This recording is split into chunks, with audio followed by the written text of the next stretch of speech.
যুদ্ধে ইরান জয়ী হচ্ছে না দাবি করে প্রেসিডেন্ট ডোনাল্ড ট্রাম্প তেহরানকে দেরি হওয়ার আগেই আলোচনায় বসার পরামর্শ দিয়েছেন। সোমবার কানাডার আলবার্টায় আয়োজিত G7 লিডার সামিটে যোগ দিয়ে তিনি বলেন, ইরান এখন আলোচনা করতে চায়, যা তাদের আরও আগেই করা উচিত ছিল। ট্রাম্প আরও বলেন, G8 জোট থেকে রাশিয়াকে বাদ দেয়া একটা বড় ভুল ছিল। তিনি বলেন, চায়না যদি এই জোটে যোগ দিতে চায় তাতে তার কোনো আপত্তি থাকবে না। এদিকে ব্রিটেনের প্রধানমন্ত্রী কিয়ার স্টারমার জানিয়েছেন, মধ্যপ্রাচ্যের সংঘাত এবং উত্তেজনা কমানোর প্রয়োজনীয়তার বিষয়ে G7 দেশগুলোর মধ্যে সম্পূর্ণ ঐকমত্য রয়েছে।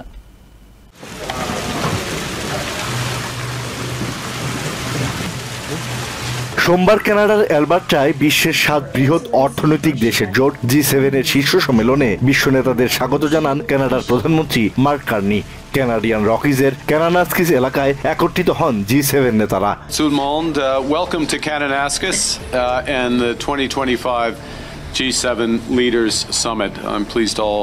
এমন এক সময়ে এই সম্মেলন শুরু হয়েছে যখন শুল্ক নিয়ে আমেরিকার সঙ্গে মিত্রদের টানাপোড়েন চলছে এবং ইউক্রেন যুদ্ধের পাশাপাশি ইসরায়েল ইরান সংঘাতের মাধ্যমে মধ্যপ্রাচ্যে উত্তেজনা বাড়তে থাকায় বিশ্বব্যাপী অস্থিরতা বিরাজ করছে। We're meeting at one of those hinge moments, those turning points in history. The world's more divided and dangerous. Hostile states and terrorists have expanded their capabilities and their reach, threatening global security in our local communities. উদ্বোধনী বক্তব্যে mark Carney বলেন, পরিবর্তিত বিশ্বে সবাই নিজেদের নিরাপত্তা জোরদার করছে, কিন্তু অর্থনৈতিক সমৃদ্ধি ছাড়া কোনো নিরাপত্তাই টেকসই না। But we all know that there can be no security without economic prosperity, and no prosperity without resilience. And in a world where shocks flow across the borders, that resilience comes from cooperation. উন্নত বিশ্ব গড়তে পারস্পরিক সহযোগিতার উপর জোর দেন তিনি। We might not agree on absolutely every issue, but where we will cooperate, we will make an enormous difference for our citizens and for the world, and bring the next era of prosperity, I hope, to the benefit of those we serve. পরে কানাডার প্রধানমন্ত্রীর সঙ্গে দ্বিপাক্ষিক বৈঠকে মিলিত হন president Trump. বৈঠকের আগে সাংবাদিকদের সঙ্গে কথা বলেন তারা। G7 is nothing without U.S. leadership, and your personal leadership of the United States, many issues, geopolitics, economic, technology, and working hand in hand with the United States. Trump বলেন, কার্নির সঙ্গে বৈঠকে বাণিজ্যই আলোচনার মূল বিষয়। শুল্কের পক্ষে আবারও নিজের অবস্থান তুলে ধরে তিনি জানান, তার আরোপিত শুল্ক এবং কানাডার প্রধানমন্ত্রীর ভিন্ন ধারণা পর্যালোচনা করবে উভয় দেশ। I'm a tariff person. I've always been a tariff. It's simple, it's easy, it's precise, and it just goes very quickly. And I think Mark has a more complex idea, but also very good. So we're going to look at both, and we're going to see what we're going to come out with something hopefully. এ সময় এক প্রশ্নের জবাবে president জানান, ইসরায়েলের সঙ্গে সংঘাত কমিয়ে আনতে ইরান আগ্রহী বলে বার্তা পেয়েছেন তিনি। পাশাপাশি আলোচনার মাধ্যমে সমস্যা সমাধানের জন্য তেহরানকে যে 7 দিনের সময় দিয়েছিলেন, আবারও তা উল্লেখ করেন Trump. You heard from the Iranians. They'd like to talk, but they should have done that before. I had 60 days, and they had 60 days, and on the 61st day, I said, we don't have a deal. They have to make a deal, and it's painful for both parties, but I'd say ইরানকে অবিলম্বে আলোচনায় বসতে তাগিদ দেন তিনি। Iran is not winning this war, and they should talk, and they should talk immediately before it's too late. America সামরিকভাবে এই সংঘাতে জড়াবে কিনা এমন প্রশ্ন এড়িয়ে যান ট্রাম্প। তবে ইসরায়েলের প্রতি আমেরিকার জোরালো সমর্থনের কথা আবারও প্রকাশ করেন। I don't want to talk about that. And you mentioned Putin. We've always supported Israel. We have for a long period of time, strongly, and Israel's doing very well right now. এছাড়া Russia Ukraine যুদ্ধ নিয়েও কথা বলেন president. 2014 সালে Crimea দখলের কারণে রাশিয়াকে G8 থেকে বাদ দেওয়ার সমালোচনাও করেন তিনি। Obama and a person named Trudeau didn't want to have Russia in, and I would say that was a mistake, because I think you wouldn't have a war right now if you had Russia in. পুতিনকে এখন G7 এর বৈঠকে দেখতে চান কিনা এমন প্রশ্নের জবাবে ট্রাম্প বলেন, জল এখন অনেক দূর গড়িয়ে গেছে। I'm not saying he should at this point, because too much water's gone over the dam maybe, but it was a big mistake. Obama didn't want him. পাশাপাশি চায়নাকে জোটে যুক্ত করার ধারণা মন্দ নয় বলে মন্তব্য করেন তিনি। Why not have China here, the biggest economy in the world after the United States? Well, it's not a bad idea. I don't mind that. If somebody wants to suggest China coming in, I think we suggest. But you want to have people that you can talk to. You know, they don't talk to Putin speaks to me. He doesn't speak to anybody else. He doesn't want to talk. অন্যদিকে ব্রিটেনের প্রধানমন্ত্রী Keir Starmer জানান মধ্যপ্রাচ্যে উত্তেজনা বৃদ্ধির ঝুঁকির পাশাপাশি ইরানের পরমাণু কর্মসূচি নিয়েও সমান উদ্বেগ রয়েছে G7 নেতাদের। But absolutely a focus on how we de-escalate. New York সিটির মেয়র সহ বিভিন্ন পদে ডেমোক্রেটিক প্রাইমারি নির্বাচনের তৃতীয় দিনের ভোট গ্রহণ শেষ হয়েছে। তবে সাপ্তাহিক ছুটির প্রথম 2 দিনে রেকর্ড 66,000 ভোটার ভোট দিয়েছেন, যা গতবারের তুলনায় দ্বিগুণের বেশি। এদিকে মেয়র প্রার্থী ব্র্যাড ল্যান্ডারের পর আলোচিত প্রার্থী জোরান মামদানিকে সমর্থন দেওয়ার ঘোষণা দিয়েছেন আরেক মেয়র প্রার্থী মাইকেল ব্ল্যাকো। রাজনৈতিক বিশ্লেষকরা মনে করছেন এর ফলে ভোটের রাজনীতিতে মামদানির হাত আরও শক্তিশালী হবে। নিউ ইয়র্ক সিটির 11 ডেমোক্রেটিক মেয়র প্রার্থীর ভোটের লড়াই শুরু হয়েছে। তবে মূল লড়াইটা হচ্ছে 2 মেয়র প্রার্থী সাবেক গভর্নর অ্যান্ড্রিউ কুওমো ও কুইন্সের 33 বছর বয়সী অ্যাসেম্বলিম্যান জোরান মামদানির মধ্যে। শনিবার থেকে শুরু হওয়া আগাম ভোটের তৃতীয় দিন শেষ হয়েছে। 22 জুন পর্যন্ত আগাম ভোট দেওয়ার সুযোগ রয়েছে। সাপ্তাহিক ছুটির দিন থাকায় প্রথম 2 দিনে সিটির 5টি বড়োর কেন্দ্রগুলোতে ভোটারদের উল্লেখযোগ্য উপস্থিতি লক্ষ্য করা গেছে। শুধুমাত্র এই 2 দিনে প্রায় 66,361 ভোট গ্রহণ সম্পন্ন হয়েছে। 2021 সালের ডেমোক্রেটিক প্রাইমারিতে প্রথম 2 দিনের ভোট গ্রহণের তুলনায় এটি দ্বিগুণ। এবার 5 বড়োর মধ্যে সবচেয়ে বেশি ভোট পড়েছে ব্রুকলিনে 23,637টি। সবচেয়ে কম ভোট পড়েছে স্ট্যাটেন আইল্যান্ডে মাত্র 2,166টি।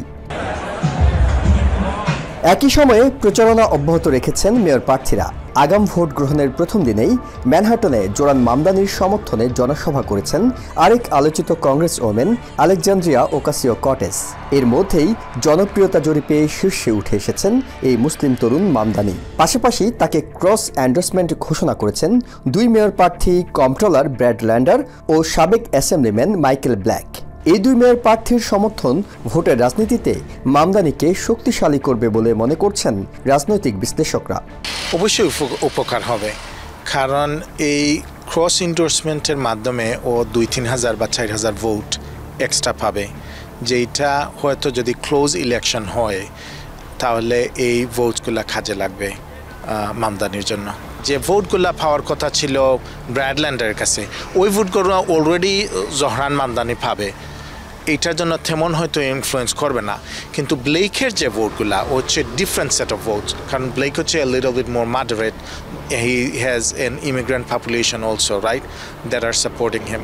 তখন এই ভোটগুলো যখন 2-3 হাজার ভোট মনে করেন বা 4 হাজার ভোট যখন আসবে মামদানির দিকে, তখন এইটা ফাইনাল টালিতে ওর জন্য কাজ করবে, ওর জন্য হেল্প করবে। মেয়রকে র্যাঙ্কিং সিস্টেম ভোট 50% না পাওয়া পর্যন্ত কিন্তু কেউ উইনার না। সেজন্য ক্রস এন্ডোর্সমেন্টটা হলো যে তুমি আমাকে প্রথমে ভোট দাও এবং আমি আমার সাপোর্টারদেরকে বলো তোমাকে দ্বিতীয় ভোট দিতে। প্রথম আর দ্বিতীয় প্রত্যেকটা ক্যান্ডিডেটের এই ভোটগুলি কিন্তু খুব ভালোভাবে কাউন্ট হবে। তৃতীয়, চতুর্থ, পঞ্চম সেভাবে ভূমিকা না রাখলো, এই জন্যই কিন্তু আপনার ওরা ক্রস এন্ডোর্সমেন্ট করতেছে। আমরা দেখলাম যে মামদানিকে করছে ব্র্যাড ল্যান্ডার, আবার ব্র্যাড ল্যান্ডার মামদানিকে, ওই দিক দিয়ে আবার করছে মাইকেল ব্লেক করছে মামদানিকে, মামদানি করছে ব্লেককে। এই জন্য ওদের আসলে এটা একটা আমি বলবো যে ভালো স্ট্র্যাটেজি, যেহেতু হলো যে আপনার 1 নাম্বার 2 নাম্বার খুব ভালোভাবে কাউন্ট হবে, সেজন্য ক্রস এন্ডোর্সমেন্টটা খুবই গুরুত্বপূর্ণ। তবে গোল পাকাচ্ছে নিউ ইয়র্ক টাইমসের এডিটোরিয়াল বোর্ড। এবারের মেয়র নির্বাচনে তারা কোনো প্রার্থীকে এন্ডোর্সমেন্ট করবে না বলে আগাম ঘোষণা দিলেও সোমবার আকস্মিকভাবে তারা জোরান মামদানিকে ভোট না দেওয়ার আহ্বান জানিয়েছে। কাকে ভোট দেবে সেটি স্পষ্ট না করলেও তারা মনে করছে মামদানি অনভিজ্ঞ এবং নিউ ইয়র্ক সিটির মূল সমস্যা বুঝতে সক্ষম হচ্ছে না। তবে এত আলোচনার ভিড়ে ভোটাররা কাকে যোগ্য মনে করেন সেটা নির্ধারণ হবে 24 জুন প্রাইমারির চূড়ান্ত ভোটের দিন। এর মধ্যেই জোরান মামদানিকে সমর্থন ঘোষণা করেছেন আমেরিকান বাংলাদেশিদের বেশ কয়েকটি সংগঠন। তবে মূল বিষয়টি হলো ভোট কেন্দ্রে যাওয়া এবং ভোট প্রয়োগ করা, যেটি নাগরিক অধিকার প্রয়োগের পাশাপাশি পছন্দের প্রার্থীকে সিটি হলে পাঠানোর কাজটি অনেক বেশি সুগম করবে। তাই বাংলাদেশি কমিউনিটির বিশিষ্টজনরা আগাম ভোটের সময়টায় কিংবা 24 জুন চূড়ান্ত প্রাইমারি দিন ভোট কেন্দ্রে গিয়ে ভোট দেওয়ার উপর অনেক বেশি গুরুত্ব দিচ্ছেন। ডেমোক্রেটিক কংগ্রেসম্যান জেমি রাস্কিন বলেছেন, দেশি বিদেশি দুর্বৃত্তরা প্রেসিডেন্ট ডোনাল্ড ট্রাম্পের পকেট ভারী করছে। দুর্নীতির আখড়া হতে চলেছে প্রশাসন। গণতান্ত্রিক পথ থেকে আমেরিকাকে গ্যাংস্টার স্টেট বানানোর ষড়যন্ত্র চলছে। সোমবার এমএসএনবিসির সঙ্গে সাক্ষাৎকারে তিনি আরও বলেন, সৌদি সহ 3টি আরব দেশ সফরে মধ্যপ্রাচ্যে শান্তি প্রতিষ্ঠার জন্য যাননি ট্রাম্প, গিয়েছেন নিজের ব্যবসায়িক স্বার্থে। গত সপ্তাহান্তে নো কিংস প্রতিবাদ সমাবেশের প্রতিক্রিয়ায় এসব কথা বলেন বর্ষিয়ান এই আইন প্রণেতা। অন্যদিকে ইউএস ন্যাশনাল গার্ডের সাবেক মেজর জেনারেল র্যান্ডি ম্যানারের অভিযোগ, লস অ্যাঞ্জেলেসে অতিরিক্ত বল প্রয়োগের সিদ্ধান্ত সঠিক ছিল না। সাবেক প্রেসিডেন্ট জর্জ ডব্লিউ বুশ থেকে শুরু করে প্রতিরক্ষা ও জাতীয় নিরাপত্তার সংশ্লিষ্টরা বারবার বলে আসছিলেন, আইন শৃঙ্খলা রক্ষায় রাস্তায় সেনাবাহিনী নামানো আমেরিকার মতো দেশের জন্য সঙ্গত নয়। এজন্য পুলিশ সহ অন্যান্য আইন শৃঙ্খলা বাহিনীর সদস্যরাই যথেষ্ট। কিন্তু আইস বিরোধী অভিযানে প্রবল বাধার মুখে পড়ায় ক্যালিফোর্নিয়ার গভর্নর গ্যাভিন নিউসমের তীব্র আপত্তি সত্ত্বেও লস অ্যাঞ্জেলেসে ন্যাশনাল গার্ডের পর মেরিন সেনা মোতায়েন করেন প্রেসিডেন্ট ডোনাল্ড ট্রাম্প। এছাড়া গত সপ্তাহান্তে ইউএস আর্মির 250তম প্রতিষ্ঠা বার্ষিকীতে রাজধানী ওয়াশিংটন ডিসিতে প্যারেড সহ ব্যয়বহুল আয়োজন করেন তিনি। কাকতালীয়ভাবে একই দিনে ট্রাম্পের জন্মদিন পড়ে গেলেও আয়োজনটা করা হয়েছিল পরিকল্পনা মাফিক। আর এভাবে সেনাদের রাস্তায় নামিয়ে প্যারেড করানোটা ভালো লাগেনি সাবেকদের, তাই তো এসব নিয়ে প্রশ্ন তুলেছেন ভেটারানসরা। এমনকি সুপ্রিম কোর্টের সামনে শান্তিপূর্ণ প্রতিবাদ সমাবেশও করেছেন অনেকে, যেখান থেকে 87 বছর বয়স্ক জন স্পিটসবার্গ নামে এক ভেটারানকে গ্রেফতার করা হয়।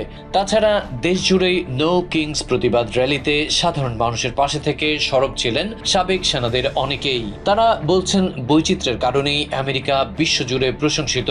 এখানে মানুষের বিশ্বাস এবং আত্মমর্যাদার যথাযথ মূল্যায়ন করা হয়। কিন্তু ট্রাম্প প্রশাসন অবৈধ অভিবাসী বিতরণের নামে যেভাবে আগ্রাসী হয়ে উঠেছে তা খুবই দুঃখজনক।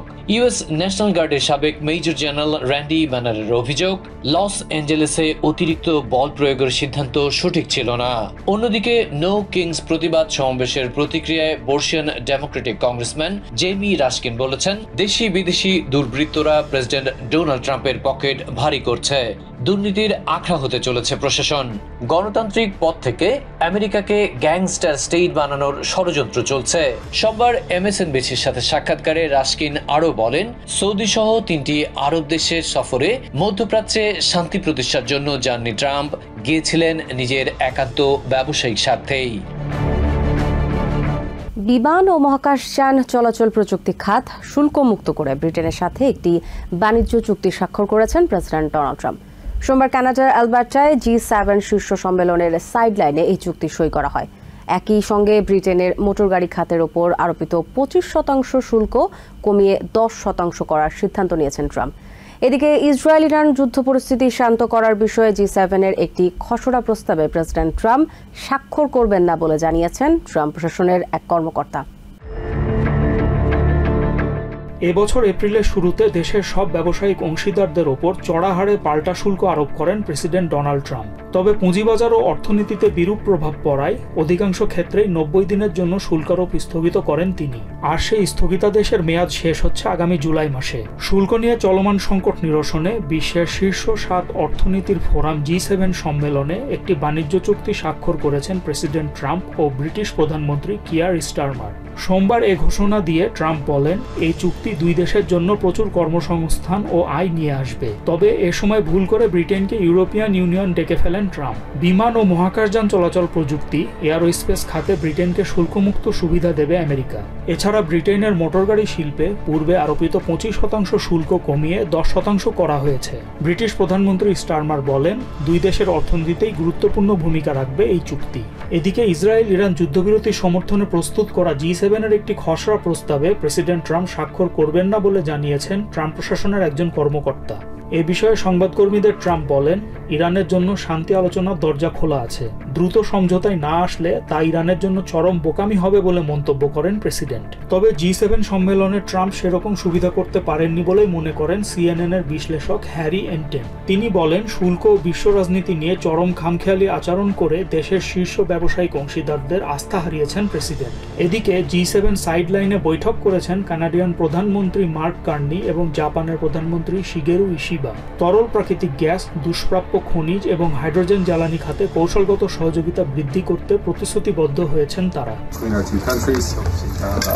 They continue to grow from everything from liquefied natural gas to the future of hydrogen, critical minerals, and a wide range of shared values and interests.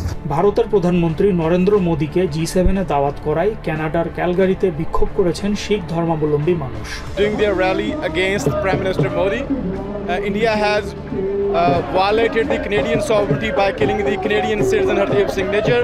So we want to tell the Canadians in the G7 countries that we want accountability from India. মিনেসোটার আইন প্রণেতা ও তার স্বামীর হত্যাকাণ্ড রাজনৈতিক উদ্দেশ্য প্রণোদিত বলে জানিয়েছেন acting US attorney Joseph Thomson. তিনি জানান, সন্দেহভাজন ভ্যান্স লুথার বোল্টারকে পুলিশ হেফাজতে নেওয়া হয়েছে। এর আগে বোল্টারকে হত্যা এবং হত্যা চেষ্টার অভিযোগে হেনেপেন কাউন্টি আদালতে তোলা হয়। মিনেসোটায় ডেমোক্রেটিক আইন প্রণেতা এবং তার স্বামীকে হত্যায় জড়িত সন্দেহভাজনকে হত্যার ঘটনার 48 ঘন্টা পর গ্রেপ্তার করতে সক্ষম হয়েছে পুলিশ। মিনিয়াপলিসের দক্ষিণ পশ্চিমে অবস্থিত শিবলি কাউন্টির একটি গ্রামীণ এলাকা থেকে সন্দেহভাজন হত্যাকারী ভ্যান্স লুথার বোল্টারকে গ্রেপ্তার করা হয়। 57 বছর বয়সী এই বন্দুকধারী শনিবার পুলিশ কর্মকর্তার বেশ ধরে মিনেসোটার ডেমোক্রেটিক আইন প্রণেতা মেলিসা হর্টম্যান ও তার স্বামী মার্ককে হত্যা করেন বলে অভিযোগ কর্তৃপক্ষের। 2 দিনের ব্যাপক তল্লাশি অভিযান শেষে পুলিশ রবিবার রাতে বোল্টারকে গ্রেপ্তার করে। মেলিসা ও তার স্বামী হত্যাকাণ্ডকে মিনেসোটার গভর্নর টিম ওয়ালস রাজনৈতিক উদ্দেশ্য প্রণোদিত হত্যাকাণ্ড আখ্যা দিয়েছিলেন। কর্তৃপক্ষ বলছে, ডেমোক্রেটিক আইন প্রণেতাকে খুনের আগে ঘটনাস্থল থেকে কয়েক মাইল দূরে সেনেটর জন হাফম্যান ও তার স্ত্রীর উপরও বোল্টার গুলি চালিয়েছিলেন। পুলিশ জানিয়েছে, অভিযুক্ত বোল্টারের গাড়ি ও বাসায় তল্লাশি চালিয়ে নোটবুক উদ্ধার করা হয়েছে, যেখানে তার পরিকল্পনার কিছু বিবরণ ও ডজনখানেক আইন প্রণেতা এবং গর্ভপাতের অধিকারের সমর্থকদের নাম ছিল। মিনেসোটার অ্যাক্টিং অ্যাটর্নি জোসেফ থমসন জানান, হত্যাকারী রাজনৈতিক কিলিং মিশন বাস্তবায়নে সক্রিয় ছিল। This was a political assassination, which is not a word we use very often in the United States, let alone here in Minnesota. It's a chilling attack on our democracy, on our way of life. It's only the most recent example of violent political extremism in this country. প্রাথমিক তদন্তে police ধারণা করছে বোল্টার একাই এই কাজ করেছেন। তার বিরুদ্ধে দ্বিতীয় ডিগ্রি খুন ও খুনের চেষ্টার 2টি পৃথক অভিযোগ দায়ের করা হয়েছে। তবে ঘটনার গুরুত্ব বিবেচনায় অভিযুক্তের বিরুদ্ধে প্রথম ডিগ্রি খুনের অভিযোগ গঠনের আবেদন জানান হেনিপিন কাউন্টি অ্যাটর্নি ম্যারি মারিয়ার্টি। পরবর্তী শুনানি পর্যন্ত অভিযুক্তকে পুলিশের হেফাজতে রাখার নির্দেশ দিয়েছেন আদালত। সন্দেহভাজন হত্যাকারীর বাড়ি ও গাড়িতে অভিযান চালিয়ে পাওয়া নোটবুকে 45টির বেশি স্টেটের তালিকা এবং ফেডারেল কর্মকর্তাদের তালিকা পেয়েছেন তদন্তকারীরা। রাজনৈতিক সহিংসতার ঘটনা বাড়তে থাকায় উদ্বেগ জানিয়ে মিনেসোটা ডেমোক্রেটিক কংগ্রেসম্যান কেলি মরিসন MSNBC-কে জানান, বর্তমান পরিস্থিতি এমন দাঁড়িয়েছে যে কোনো অবস্থাতেই নিজেদের নিরাপদ ভাবতে পারছেন না তারা। যুদ্ধবিরতি নয়, ইরানের পরমাণু কর্মসূচি বন্ধের মধ্য দিয়ে ইরান সমস্যার সমাধান চান প্রেসিডেন্ট ডোনাল্ড ট্রাম্প। মঙ্গলবার G7 সম্মেলন থেকে দেশে ফেরার পথে সাংবাদিকদের তিনি জানান, ইরানে হামলার বিষয়টি পুরোপুরি উড়িয়ে দেননি তিনি। তবে তেহরানের সাথে আলোচনার জন্য ভাইস প্রেসিডেন্ট JD ভ্যান্স এবং বিশেষ দূত স্টিভ হুইটকফকে পাঠানো হতে পারে বলেও জানান তিনি। এদিকে ইসরায়েলের প্রতিরক্ষা মন্ত্রী ইসরায়েল কাটজ ইরানের সর্বোচ্চ ধর্মীয় নেতা আয়াতুল্লাহ খামেনিকে হুঁশিয়ার করে বলেছেন, হামলা বন্ধ না করলে তার পরিণতিও ইরাকের প্রেসিডেন্ট স্বৈরশাসক সাদ্দাম হোসেনের মতো হবে। ইরানের পরমাণু সমস্যার সমাধান হিসেবে যুদ্ধবিরতি কোনোভাবেই বিবেচনায় নেওয়া হচ্ছে না বলে জানিয়েছেন প্রেসিডেন্ট ডোনাল্ড ট্রাম্প। মঙ্গলবার ভোরে G7 সম্মেলন থেকে ওয়াশিংটন ফেরার পথে এয়ারফোর্স ওয়ানে সাংবাদিকদের তিনি বলেন, যুদ্ধবিরতির চেয়েও স্থায়ী সমাধান খোঁজা হচ্ছে। তিনি স্পষ্ট করে বলেন, যুদ্ধবিরতির মাধ্যমে ইরানের পরমাণু সমস্যার সাময়িক সমাধান তিনি চান না, এর একটি স্থায়ী সমাধানই তার কাম্য বলে জানান।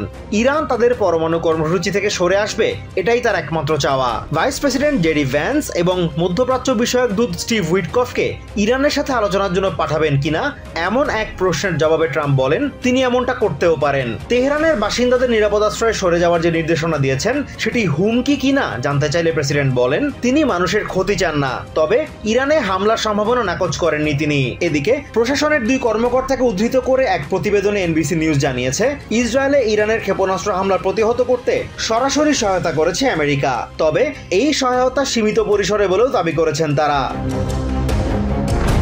অন্যদিকে সামাজিক মাধ্যম ট্রুথ সোশ্যালে এক পোস্টে ডিফেন্স সেক্রেটারি পিট হেক্সেট জানিয়েছেন, US সেন্ট্রাল কমান্ডের আওতাধীন এলাকার শক্তি বৃদ্ধির নির্দেশ দিয়েছেন তিনি। হেক্সেট দাবি করেন, মধ্যপ্রাচ্যে মোতায়েন আমেরিকান সেনাদের নিরাপত্তা সুদৃঢ় করতে এই পদক্ষেপ নেওয়া হয়েছে। এদিকে G7 সম্মেলনে ইরানে ইসরায়েলের হামলার বিষয়ে কোনো আলোচনা না করে পুরো পরিস্থিতির জন্য ইরানকে দায়ী করায় জোটটির সমালোচনা করেছে তেহরান। সামাজিক মাধ্যম এক্সে এক পোস্টে ইরানের পররাষ্ট্র মন্ত্রণালয়ের মুখপাত্র ইসমাইল বাকাই লিখেছেন, ইরানে ইসরায়েলের হামলার দায় এই জোটের সদস্য রাষ্ট্র, বিশেষ করে নিরাপত্তা পরিষদের 3 স্থায়ী সদস্যকে অবশ্যই নিতে হবে। তিনি দাবি করেন, ইসরায়েলের আগ্রাসন থেকে নিজেদের রক্ষায় পাল্টা হামলা চালাতে বাধ্য হয়েছে তেহরান। অন্যদিকে ইসরায়েলের প্রতিরক্ষা মন্ত্রী ইসরায়েল কাটস সরাসরি ইরানের ধর্মীয় নেতা আয়াতুল্লাহ খামেনিকে হত্যার হুমকি দিয়েছেন। মঙ্গলবার এক বিবৃতিতে তিনি বলেন, ইরাকের প্রেসিডেন্ট সাদ্দাম হোসেনের যে পরিণতি হয়েছিল, খামেনিরও একই পরিণতি হতে পারে। যুদ্ধাপরাধ এবং ইসরায়েলে ক্ষেপণাস্ত্র হামলা অব্যাহত না রাখতে আমি ইরানের স্বৈরাচারকে হুঁশিয়ার করছি। তার মনে রাখা উচিত, ইরানের প্রতিবেশী দেশের স্বৈরাচার ইসরায়েলের বিরুদ্ধে অবস্থান নিয়ে কি পরিণতি বরণ করে নিয়েছিল। আমরা আজকেও ইরানের বিভিন্ন স্থাপনা লক্ষ্য করে হামলা অব্যাহত রাখব। এ সময় তেহরানবাসীদের নিরাপদ আশ্রয়ে সরে যাওয়ার আহ্বান জানান তিনি।